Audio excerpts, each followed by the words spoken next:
जो असली भारत है उसकी आत्मा में आकर के हमने जानने का प्रयास किया है। ब्लॉक छोड़ो, हमारे जनपद कानपुर नगर में 5वीं बार मैं स्वयं पत्नी को जोड़े तो मैं छठी बार हूँ। हमें लग नहीं रहा है कोई 6वीं बार प्रधानी के चुनाव में अपने को रिपीट कर पाया। न मेरे पास कोई 4 पहिया वाहन है, न शहर में कोई मकान है और न मेरे खाते में आपको 1 लाख रुपए से ज़्यादा मिलेंगे। बस यही मेरी पूंजी है। आज तक के इतिहास में पूरी ग्राम पंचायत में हमारे पूरे जीवन काल में आज तक मैंने 1 कप चाय किसी काम के बदले जो घूस के नाम पर या दलाली के नाम पर आज तक नहीं लिया। फॉर्च्यूनर आ गई, स्कॉर्पियो आ गई, तो आपके पास कुछ गाड़ियां वाड़ियां फॉर्च्यूनर खरीदे कि नहीं खरीदे हैं? आदरणीय, हमारे पास मोटरसाइकिल है, केवल मात्र ईमानदारी शुद्ध है जनता की सेवा। ये मेरा जीवन जो शेष बचा है वो जनता की सेवा में समर्पित हो जाए, बस यही मेरी इच्छा है। और मैंने कहीं कोई प्लाटिंग व्लाटिंग की साइडें वाइडें नहीं चल रही हैं आपके यहाँ? प्लाटिंग की साइड छोड़ो, मेरा निजी मकान इस घर के अलावा कोई निजी मकान भी कहीं नहीं है। उदयपुर में 100% विधवाओं को, ऐसी कोई विधवा नहीं होगी जिसको पेंशन न मिल रही हो। विद्यासागर जी, बहुत बहुत आपको शुभकामनाएं हमारे कार्यक्रम में आने की। जो असली भारत है उसकी आत्मा में आकर के हमने जानने का प्रयास किया है। इस जज्बे को हम आपका सलाम करते हैं, इसको धन्यवाद देते हैं। मेरी शैक्षिक योग्यता इंटरमीडिएट है और मैं इंटरमीडिएट पास करने के बाद जनता की सेवा के में जुट गया, लग गया। विद्यासागर जी, आप कितनी बार प्रधान रह चुके हैं अब तक? आदरणीय, हम पहली बार 1988 में प्रधान हुआ, फिर लगातार अब तक मैं 5वीं बार प्रधान रहा। बीच में एक कार्यकाल 2005 से 2010 तक श्रीमती रही, तो इसलिए हम 5 बार और 1 बार हमारी मैडम रही। लगातार जा करके गांव के पुलिया टूटी थी उसको बनाया, और सबसे पहले मैंने गांव की चूँकि गलियां उस समय कच्ची हुआ करती थी, नारदान बुरी तरह रोड पर बैठे थे, चलना दूभर था, तो मैं स्वयं, मेरी पूरी टीम झाड़ू लेके और पलवा लेकर के पूरे गांव के नारदानों को साफ करता था। ये मैंने 5 साल किया। ब्लॉक चौबेपुर में आपके बराबर कोई अभी तक का वर्तमान में प्रधान जो 5 बार लगातार जीता हो, कोई दूसरा है? हमारी समझ में तो ब्लॉक छोड़ो, हमारे जनपद कानपुर नगर में 5वीं बार मैं स्वयं पत्नी को जोड़े तो मैं छठी बार हूँ। हमें लग नहीं रहा है कोई 6वीं बार प्रधानी के चुनाव में अपने को रिपीट कर पाया। जनता आपसे क्या उम्मीद करती है और ऐसा क्या करते हैं जो हर बार आपको जनता चुनती है? प्रधान बनने के बाद लोग उसका दुरुपयोग करते हैं, शोषण करते हैं, लोग गांव में आपस में लोग लड़ाते हैं, तमाम तरीके से मुसीबत पैदा करते हैं। तो हमने कहा अगर इससे हट के मैं कुछ करता हूं, अगर लोगों के दिलों में राज करने के लिए आदरणीय 2 मेरे आभूषण है। सबसे बड़ी बात तो शालीनता। अगर मुझे कोई आक्रोश से बात करता है, रोष से बात करता है, लेकिन मैं उस रोष का जवाब रोष से नहीं देता, हमेशा हम हंस के प्यार से बात करते हैं। ये बहुत लोगों को दिलों के अंदर प्रवेश किया। अच्छा, दूसरी ईमानदारी। आज तक के इतिहास में पूरी ग्राम पंचायत में हमारे पूरे जीवन काल में आज तक मैंने 1 कप चाय किसी काम के बदले जो घूस के नाम पर या दलाली के नाम पर आज तक नहीं लिया। लोग जानते हैं मैं स्वयं अपने पास से पैसे खर्च करके उनकी सेवा करता हूं। तीसरी बात, आदरणीय, जो बहुत कम संभव है, मैं 24 घंटे जनता की सेवा के लिए समर्पित हूँ। मेरा इसके अलावा कोई दूसरा काम नहीं। न मैं खेतों में जाता हूँ, न कोई परिवार काम करता हूँ। 24 घंटे जनता के बीच में और जनता की सेवा के लिए समर्पित रहता हूँ। का मतलब ये है कि आपके पास जो वर्तमान समय में कई प्रधानों को हम लोग देखते हैं कि 5 पहली बार चुने, फॉर्च्यूनर आ गई, स्कॉर्पियो आ गई, तो आपके पास कुछ गाड़ियां वाड़ियां फॉर्च्यूनर खरीदे कि नहीं खरीदे हैं? आदरणीय, हमारे पास मोटरसाइकिल है, और वो भी मोटरसाइकिल 3 पंचवर्षियों के बाद। न मेरे पास कोई 4 पहिया वाहन है, न शहर में कोई मकान है और न मेरे खाते में आपको 1 लाख रुपए से ज़्यादा मिलेंगे। बस यही मेरी पूंजी है। और मैंने कहीं कोई प्लाटिंग व्लाटिंग की साइडें वाइडें नहीं चल रही हैं आपके यहाँ? प्लाटिंग की साइड छोड़ो, मेरा निजी मकान इस घर के अलावा कोई निजी मकान भी कहीं नहीं है। केवल मात्र ईमानदारी शुद्ध है जनता की सेवा। ये मेरा जीवन जो शेष बचा है वो जनता की सेवा में समर्पित हो जाए, बस यही मेरी इच्छा है। वर्तमान के जो प्रधान हैं उनको आप किस दृष्टि से देखते हैं कि किस गति से वो विकास कार्य अपने क्षेत्र में करा रहे हैं? आप भी ब्लॉक में हैं, ब्लॉक में आपके साथ कई लोग कार्य कर रहे हैं, तो उनके कार्य को और अपने कार्यों को, मतलब हम ये नहीं कह रहे हैं कि किसी की हम बुराई करें या भलाई करें, लेकिन तुलनात्मक अगर हम करें तो आप अपने कार्य को उनकी तुलना में कैसा पा रहे हैं? आदरणीय, जब से 95 से ये 5 साला विधेयक आ गया, अब तो केवल 5 साल में चुनाव होना, और 5 साल के बाद हर गांव सभा की जो विकास की जो निधि है वो सुनिश्चित है। हमारे अथक प्रयास करने के बावजूद मेरी धनराशि बढ़ नहीं सकती, और जो नगण्य लोग हैं उनकी धनराशि कम नहीं हो सकती, क्योंकि हर गांव सभा में निश्चित डाटा है, निश्चित जनसंख्या है, उसके आधार पर हर गांव की निधि सुनिश्चित की गई है।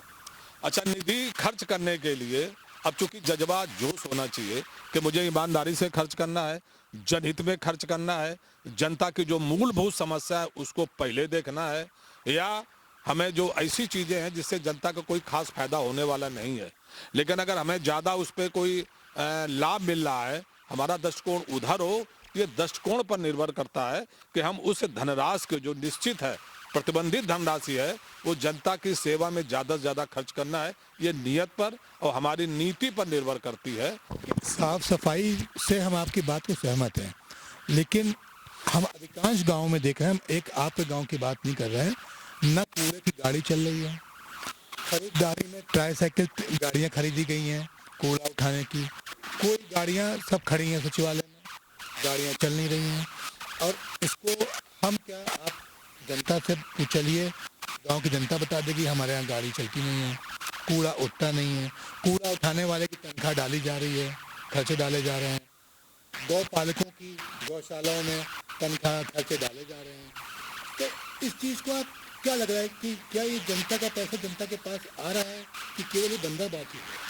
हम सफाई, हमारे पास 4 गांव एक सफाई कर्मी मिला, 1 महीने में 1 बार आया, और हम सारे लोग कूड़ा डाल रहे हैं गलत जगह, नालियों में कूड़ा डाल रहे हैं, गलियों में कूड़ा डाल रहे हैं, गोबर डाल रहे हैं, और सब रोडों पे जानवर बांध रहे हैं। हमें लगता है जब तक इस समस्या का समाधान, जब तक अंदर ये भावना नहीं पैदा होगी, तब तक सफाई को कोई मतलब नहीं है, और सफाई नगण्य रहेगी। लेकिन आप ये बताओ, एमबी हुई, एस्टीमेट बना, कार्य हो गया, जनता को कैसे पता चले कि क्या एमबी हुई, क्या एस्टीमेट हुआ, क्या कोई आम सभा बैठक आपके यहाँ पंचायत में कराते हैं आप? आदरणीय, साल में 3 ग्राम सभा की खुली बैठकें होती हैं। अच्छा जी। और ये सारा अधिकार इस पंचायती राज एक्ट में है जी, कि हमें प्रस्ताव करना है, हमें निर्माण करना है, और मुझे रखवाली भी करना है। हमारे पास 6 समितियां हैं, 6 समितियों का दायित्व है कि समितियां समय समय पर अपने जो उनका दायित्व है उनका निर्वहन करें। अगर जनता जागरूक हो जाए तो ये सारी व्यवस्थाएं सुलभ हो जाए, बढ़िया काम चले। जो सरकार की मंशा है, पंचायती राज की जो मंशा है, उसके अनुकूल कतई संभव इसलिए नहीं हो पा रहा है कि जनता जागरूक नहीं। 1000 आदमी मेरा काम देख रहा है, 1000 आदमी प्रस्तावित कर रहा है, तो प्रधान की अकेले हिम्मत नहीं है, किसी सेक्रेटरी की हिम्मत नहीं है, किसी जे की हिम्मत नहीं है कि एस्टीमेट के प्रतिकूल एमबी करके उसका पेमेंट करा ले। दूसरी बात, अब तो ऑनलाइन हो गया है, आप मोबाइल खोलिए। हमने इस गांव में 1988 में क्या क्या काम कराया, 1995 से जब से लागू हुआ, आप बच्चा जानकार हो तो मोबाइल, मैंने इस इंटरलॉकिंग में कितने ईंटें लगाए, कितनी सीमेंट लगाई, कितनी मौरंग लगाई, और कितना श्रमिकों ने काम किया, वो आपके साथ डाटा है। 1 मिनट में आप हिसाब ले लेंगे कि भाई आपके यहाँ पंचायत ग्राम ने निर्माण कराया, इसमें कितना रुपया खर्च हुआ, कैसे खर्च हुआ। अगर ये कुछ लोग, जनता जागरूक हो तो निश्चित तरीके से ये गलत जो काम हो रहे हैं, जो शोषण हो रहा है सरकार का, इस पर थोड़ा प्रतिबंध लगे। तो आप वैसे तो आपको समाजवादी पार्टी के सिपाही के रूप में यहाँ जाना जाता है, आप इस सरकार की तुलना, इस सरकार के काम को समाजवादी की पार्टी की सरकार के काम की तुलना कैसे करते हैं?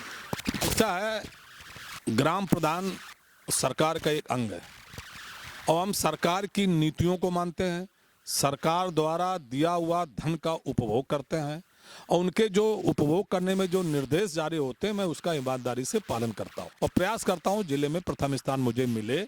और रही सरकार, अपनी अपनी मान्यताएं हैं, हर सरकार का काम करने का अपना अपना तरीका है।